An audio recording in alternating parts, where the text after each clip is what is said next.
Tuhan Yesus yang bertata dalam kerajaan surga, pada siang hari ini kami meminta kehadiran Roh Kudus. Pada saat ini kami akan mendengarkan firman-Mu. Datang di tengah-tengah kami, buka pintu hati kami, agar firman-Mu yang kami dengar pada hari ini menjadi pembaharuan dalam kehidupan kami. Kami mohon Tuhan, kiranya hadirat Tuhan datang. Berkati hamba-Mu yang akan menyampaikan firman-Mu. Berikan hikmat pengetahuan yang daripada Tuhan, agar firman yang disampaikan pada saat ini benar-benar firman dari Tuhan.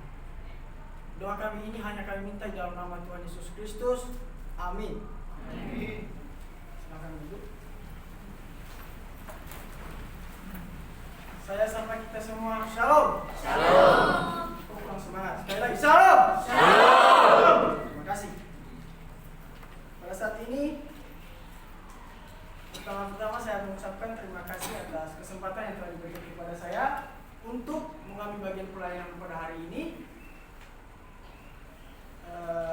Ini awal yang baik, oleh karena itu kita harus mengawalnya dengan renungan firman Tuhan. Mari kita membacakan firman Tuhan yang terambil dari Titus pasal 2 ayat 7 sampai 8. Sekali lagi, Titus pasal 2 ayat 7 sampai 8 berhubung karena firman Tuhan yang kita renungkan pada hari ini 2 ayat, kita akan membacakannya secara bersama-sama dalam hitungan ketiga. Sekali lagi, Titus pasal 2 ayat 7 sampai 8, 3, 2 ya. Dan jadikanlah dirimu sendiri suatu teladan dalam berbuat baik, dalam mau jujur dan sungguh-sungguh dalam ajaranmu, sehat dan tidak tercela dalam pemberitaanmu, sehingga orang menjadi malu, karena tidak ada hal-hal buruk yang dapat mereka sesatkan tentang kita. Sekali lagi saya akan bacakan untuk kita semua. Dan jadikanlah dirimu sendiri suatu teladan dalam berbuat baik. Hendaklah engkau jujur dan bersungguh-sungguh dalam pengajaranmu, sehat dan tidak bercela dalam pemberitaanmu, sehingga lawan menjadi malu karena tidak ada hal-hal buruk yang dapat mereka sebarkan tentang kita. Sebelum kita jauh, kita akan belajar tentang latar belakang surat Titus ini. Ya, Titus ini ditulis oleh seorang Paulus, yaitu seorang rasul. Surat ini juga dikategorikan sebagai surat pastoral. Kenapa? Karena ini surat dari Paulus sendiri langsung kepada Titus yang pada waktu itu menjabat sebagai pastor di Kreta. Secara garis besar, surat ini berisi petunjuk-petunjuk untuk menjalani hidup sekaligus untuk menanggulangi ajaran sesat. Kalau kita perhatikan bahwa tahun penulisan ini sebenarnya beragam, yang berpendapat bahwa ada yang mengatakan bahwa kitab Titus ini ditulis tahun 57, ada juga yang mengatakan 60 Masehi. Begitu juga tempat penulisannya, ada yang berpendapat bahwa ini ditulis di Roma, ada yang berpendapat bahwa ini ditulis di Efesus, dan ada yang berkata bahwa ini Paulus tulis ketika ia singgah di Nikopolis. Terlepas dari hal itu semua, tujuan dari penulisan kitab Titus ini adalah membina jemaat-jemaat baru yang ada di Kreta. Kreta ini adalah sebuah kota. Kita lanjut.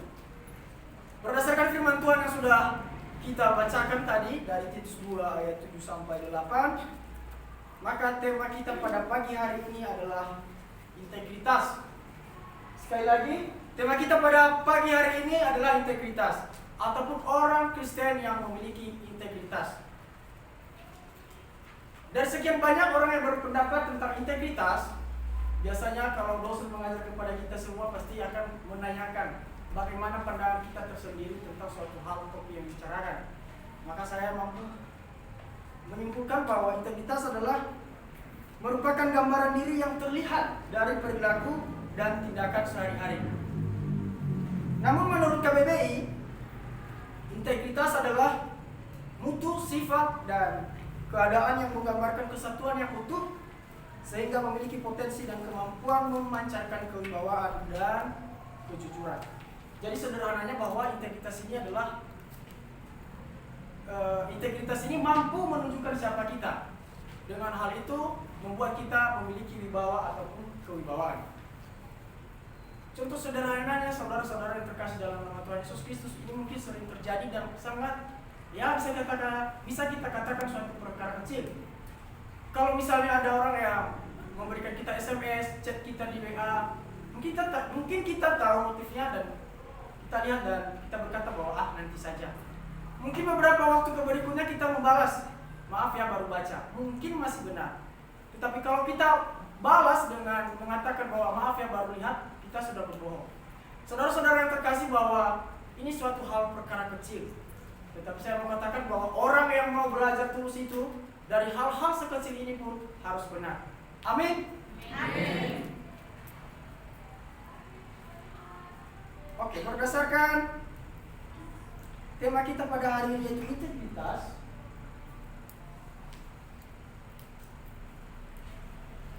Bagaimanakah orang Kristen yang memiliki integritas itu?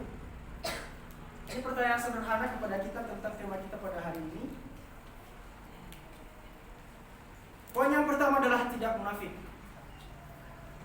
Munafik itu adalah kepura-puraan. Dengan kata lain, bahwa kita mengatakan bahwa kita percaya dan kita mengandalkan Tuhan semaksimal mungkin, namun sebenarnya kita tidak mematuhi perintah-perintah Tuhan tersebut. Sebelum jauh kita akan melihat dulu dari Matius pasal 15 ayat 7 sampai 9.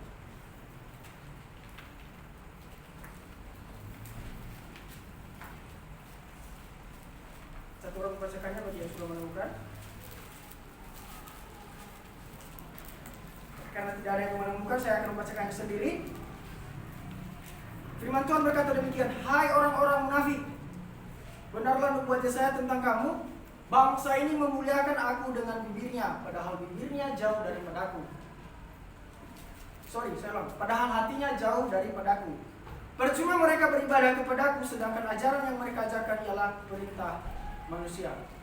Jadi munafik itu, saudara-saudara yang terkasih, kalau kita munafik, kita tidak memiliki integritas sebagai orang Kristen. Sekali lagi saya katakan bahwa ketika kita munafik terhadap Tuhan, kita tidak layak disebut sebagai pengikut Kristus. Karena hanya sebagai identitas kita saja sebagai orang Kristen. Mungkin kalau kita definisikan secara sederhana lagi, Kristen itu adalah pengikut Kristus. Ya, yang namanya pengikut Kristus tentu orang yang kita menjadikan figur utama kita keteladanan adalah Yesus Kristus. Kalau kita melihat dari Titus pasal 2 yang sudah kita bacakan dari pertama tadi itu ayat 7 mengatakan, saya ulang dari pasal 6, dari ayat 6 tadi, kalau kita baca dari atas bahwa Paulus mengatakan kepada Titus, hai Titus, ajarlah orang-orang yang ada di Kreta itu, pemuda-pemudi yang ada di Kreta, tetapi harus digarisbawahi, dan jadikanlah dirimu sebagai teladan dalam berbuat baik. Seminggu yang lalu sudah saya mengangkat sebuah tema, itu jadilah teladan di dalam 2 Timotius pasal 14. Jadi saya tidak menjelaskan lagi. Jadi ketika Paulus itu mengatakan kepada Titus untuk mengajarkan dan menasihati pemuda-pemudi yang ada di Kreta, tentu saja yang diharapkan Paulus bukan hanya saja mengajarkan orang di Kreta tersebut ataupun hanya menasihati orang-orang di sana, tetapi harus menjadi teladan dalam hal-hal yang diajarkan tersebut.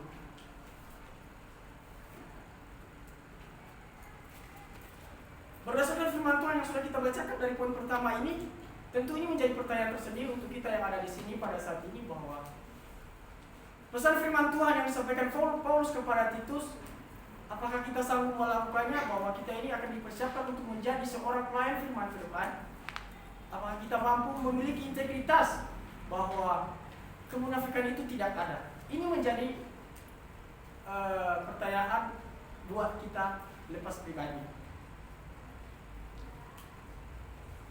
Ya, walaupun memang harus diakui bahwa tidak ada manusia yang sempurna.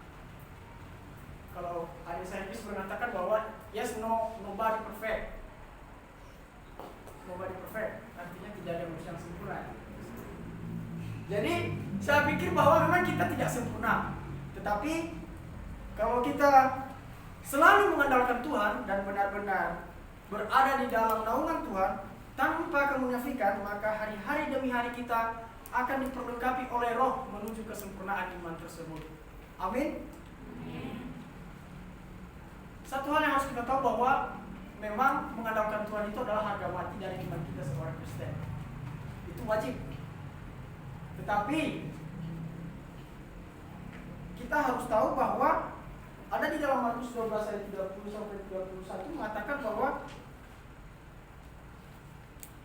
kasihilah Tuhan Allahmu dengan segenap hatimu, segenap jiwamu, segenap budi dan dengan segenap kekuatanmu. Dan dilanjutkan di ayat 31 bahwa kasihilah sesama manusia seperti dirimu sendiri. Jadi sebenarnya saudara-saudara yang terkasih, mengasihi Tuhan itu kita tidak munafik kepada Tuhan. Jangan kita bilang bahwa kita takut kepada Tuhan.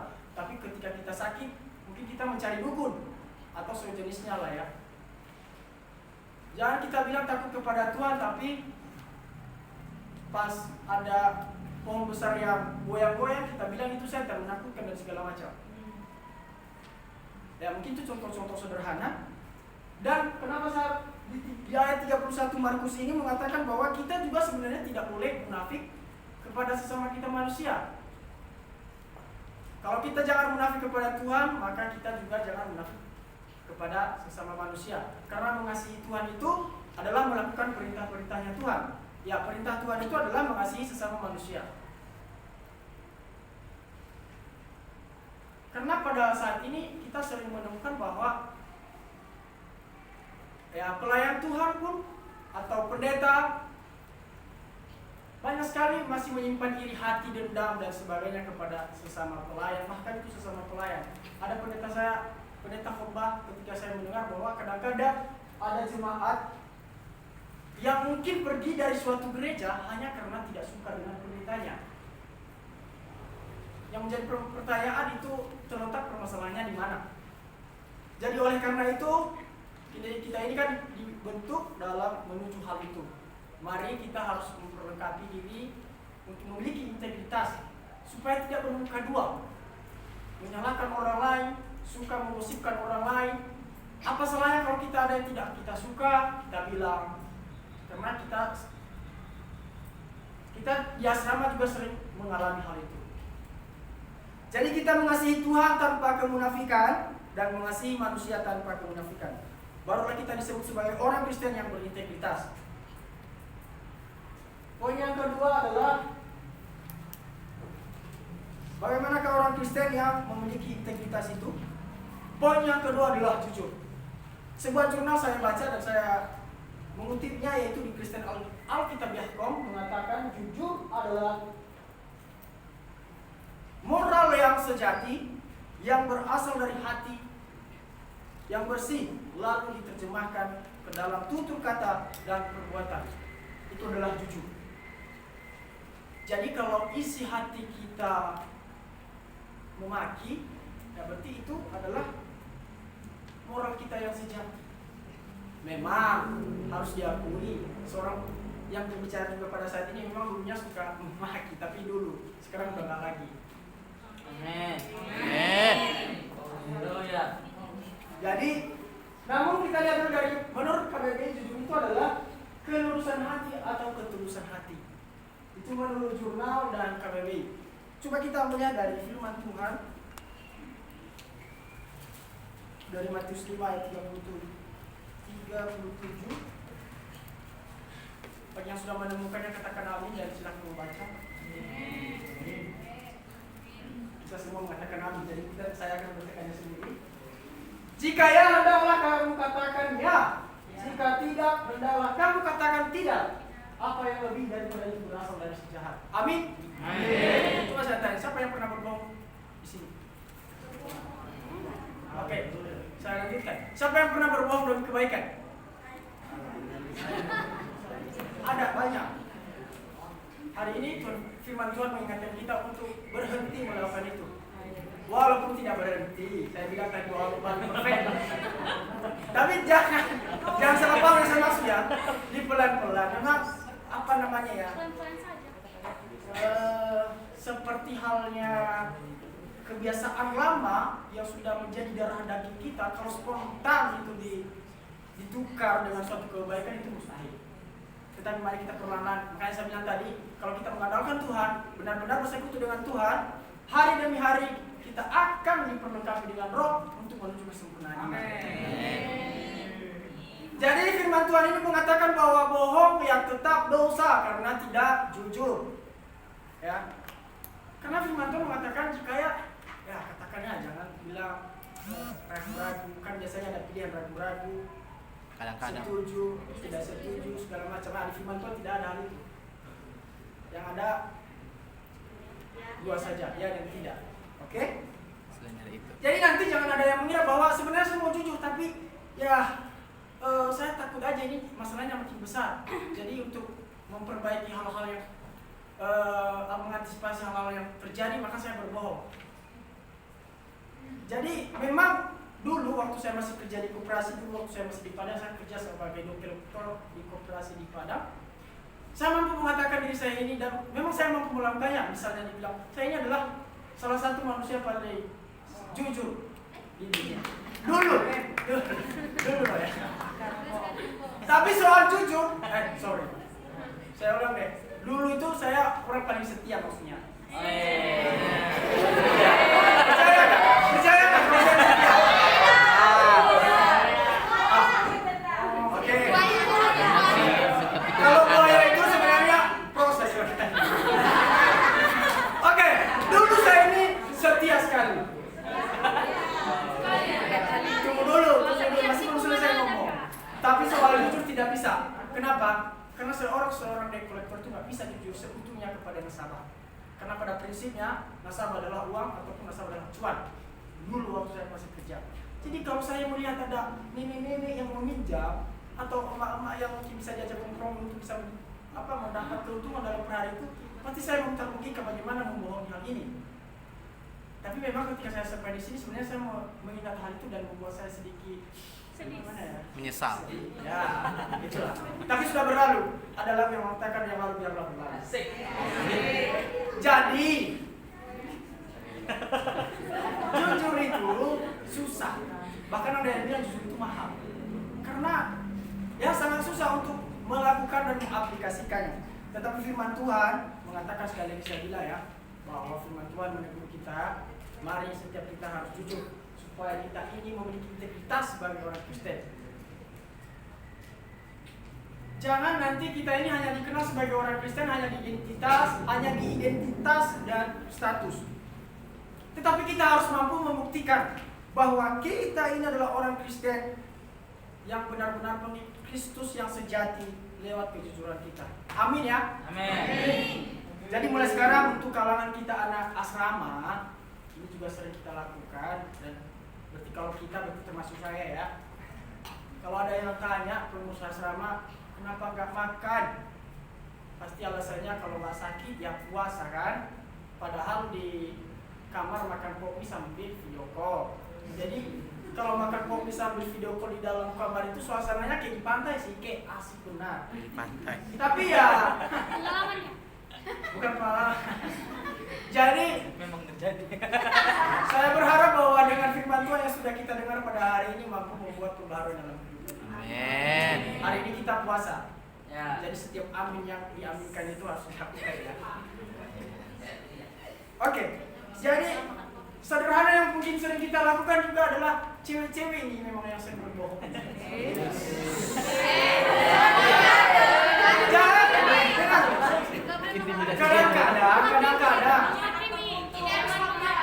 kadang-kadang cowok kan bertanya sama pacarnya. Kadang-kadang cowok bertanya sama ceweknya, kenapa enggak kasih tahu kalau ada yang cowok yang telepon kamu, yang video call kamu? Pasti jawab ceweknya cuma satu, nggak apa-apa kok, itu cuma teman. Saya bilang dari tadi di awal tadi bahwa integritas itu harus belajar dari hal-hal kecil. Ya. Memang kita mengatakan itu ya biasa saja, tapi ya kita ini harus diperlengkapi ya dengan hal-hal seperti itu. Oleh karena itu, mari setiap kita mengoreksi diri. Kalau ada yang disenggol firman Tuhan hari ini, termasuk saya disenggol, jadikan itu suatu hal yang ditegur, bukan untuk membuat kita semakin minder, ya. Tapi kita mari bergairah di dalam memperbarui setiap kita. Amin ya. Poin yang ketiga dan terakhir, bagaimanakah orang Kristen yang memiliki integritas itu? Yaitu loyalitas ataupun kesetiaan, dengan kata lain memiliki komitmen. Loyalitas atau kesetiaan terkandung unsur bisa dipercaya, itu adalah loyalitas. Di dalam loyalitas itu terkandung yang namanya bisa dipercaya. Artinya mengerjakan segala pekerjaan yang dipercayakan Tuhan dengan setia tanpa merasa terpaksa, apalagi disertai keluh kesah dan persungutan. Berdasarkan loyalitas ini kita bisa belajar dari beberapa tokoh kita. Yang saya mau di situ cuma 3 dan masih banyak lagi. Kalau kita melihat Abraham ketika diuji kesetiaannya kepada Tuhan, itu dia tidak berpikir 2 kali untuk, maksudnya dia menunjukkan bahwa dia itu mampu setia kepada Tuhan, bahkan anaknya yang sangat cuma satu-satunya, bahkan itu kalau sekarang itu nggak ada yang bisa melahirkan di umur segitu ya. Ya, punya anak satu-satunya di umur tua dan harus dipersembahkan. Tetapi ketika Abraham itu memiliki loyalitas, karena Tuhan adalah salah satunya yang dia taati, maka dia tidak mengatakan tidak untuk sebuah jawaban kepada Tuhan, tetapi ya. Oleh karena itu mari kita memiliki loyalitas. Kalau kita melihat dari Ayub, pemuda-pemudi atau saya ini sekarang Mbak, jangan terlalu membayangkan bagaimana Ayub bisa menjalani hidupnya yang kehilangan anaknya, kehilangan harta segala macam. Tetapi ketika kita sakit saja sebenarnya kita diuji, cuma sakit gigi tidak datang ke pistol. Dulu ini saya pernah sakit gigi 1 minggu, makan enak saja pun nggak bisa. Makan enak ya selama kita kan tahu tempe tuh. Jadi ya rasanya nggak makan tahu tempe 1 minggu kayak ada yang kurang kan. Ya. Jadi ketika sakit saja pasti kita minta izin loh.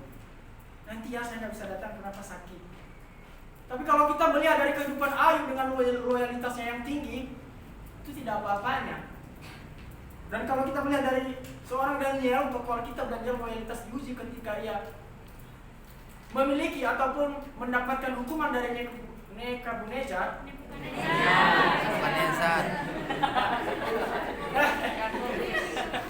Dia diperhadapkan dengan situasi yang sangat tidak kita bisa bayangkan. Kita lihat ular saja kita lari kan. Masih untung kalau kita bilang astaga ular. Tapi kalau ada yang lainnya yang kita bilang, kalau kita lihat ular, dulu saya itu suka ke ke kebun. Jadi kadang-kadang ada ular yang tidak tahu malu. Ular yang salah jalan. Tapi kayak kan entah siapa ya, mungkin kita semua di sini tidak pernah ke kebun ya, ngambil kayu, nyadapkan segala macam. Tapi saya waktu kecil itu kalau kadang-kadang kaget sendiri ada ular lewat. Gini dia kan. Tapi kadang-kadang kita maki juga kan. Kalau adalah segala macam lah ya. Ada yang minta ular. Tapi ini bukan, itu cuma kaleng-kalengnya itu. Coba kalau dia berhadapan dengan di dalam gua singa, apakah dia pernah menyerah untuk menyembah Tuhan yang Nebukadnezar? Nebukadnezar. Itu adalah loyalitas. Enggak ada di situ. Sekali lagi saya bilang itu adalah loyalitas. Bahkan dia dibakar hidup-hidup dengan istilahnya dibakar hidup. Tapi tak sedikit pun kita baca dan dengar bahwa Daniel sedikit pun pudar iman dan kesetiaannya kepada Tuhan. Kita harus memiliki paling tidak loyalitas dari ketiga tokoh ini. Amin. Amin. Mari kita lihat dari Matius 6 ayat 21. Saya harap ini dibacakan oleh satu orang dari kita. Jangan saya dulu. Silakan. Matius 6 ayat 24. Tak seorang pun dapat mengabdi kepada dua tuan, maka jika demikian ia akan membenci yang seorang dan mengasihi yang lain, atau ia akan setia kepada seorang dan tidak menghinakan yang lain, namun tidak dapat mengabdi kepada Allah dan kepada Mammon. Firman Tuhan ini jelas ya, mengatakan bahwa loyalitas dalam menjadi orang Kristen yang berintegritas, kita harus tahu bahwa kita menghamba, kita melayani, dan kita mengabdi hanya untuk kemuliaan nama Tuhan Yesus Kristus. Itu adalah loyalitas kita. Jangan nanti sekali-sekali, dulu saya dulu lagi saya. Maksudnya ini, loyalitas itu kita bisa diuji dengan misalnya ada seperti bilang, mungkin iseng-iseng sih sebenarnya, kita jalin hubungan dekat dengan misalnya saya cowok pacaran sama cewek yang berbeda agama dengan kita. Mungkin dengan sebenarnya kita punya niat yang baik, yaitu kita harus menginjili dia dan dia masuk ke kita. Tapi takutnya kita yang diinjili. Ini sudah terbukti bahwa banyak memang gara-gara pacaran cowok meninggalkan agamanya. Cowok meninggalkan Tuhan hanya karena seorang perempuan. Dulu saya juga pernah punya pengalaman seperti itu, tetapi loyalitas kita diuji dalam hal-hal kecil seperti itu. Oleh karena itu, firman Tuhan kesimpulan yang kita pada hari ini adalah orang Kristen yang memiliki integritas itu adalah orang yang senantiasa hidup dalam menggunakan Kristus, di mana pikiran dan hati sesuai, tanpa ada kemunafikan, melainkan jujur dan memiliki loyalitas. Sederhananya adalah orang yang berintegritas adalah orang yang sama ketika sedang sendirian, ketika berada di wilayah kamu. Tidak ada perbedaan baik dan sifat maupun karakternya ketika ditempatkan di keadaan apapun. Itu adalah integritas. Mari kita melakukan hal ini dengan sungguh-sungguh. Satu lagi kesimpulannya, yang penting ini yang penting. Dan Yesus adalah teladan agung yang betul-betul menunjukkan karakter yang berintegritas. Kalau kita lihat nanti di Matius 22 ayat 16. Jadi mari melengkapi diri setiap kita untuk menjadi seorang Kristen yang berintegritas dan selamat berjuang selamat berjuang untuk memperlengkapi diri dalam kesempurnaan iman. Tuhan Yesus memberkati. Salam, kita berdoa. Tuhan, firman-Mu yang kami dengar pada hari ini, kiranya Tuhan memberikan kekuatan untuk melakukannya. Kami sadar adalah manusia yang terpengaruh dari dosa, dan di luar Tuhan kami tidak mampu melakukan apa-apa. Tapi ini hidup kami serahkan seutuhnya di tangan pengasihan-Mu. Tuntun kami Roh Kudus, hanya di dalam nama Tuhan Yesus kami berdoa menyerahkan hidup kami. Amin. Amin. Sekali lagi salam. Salam.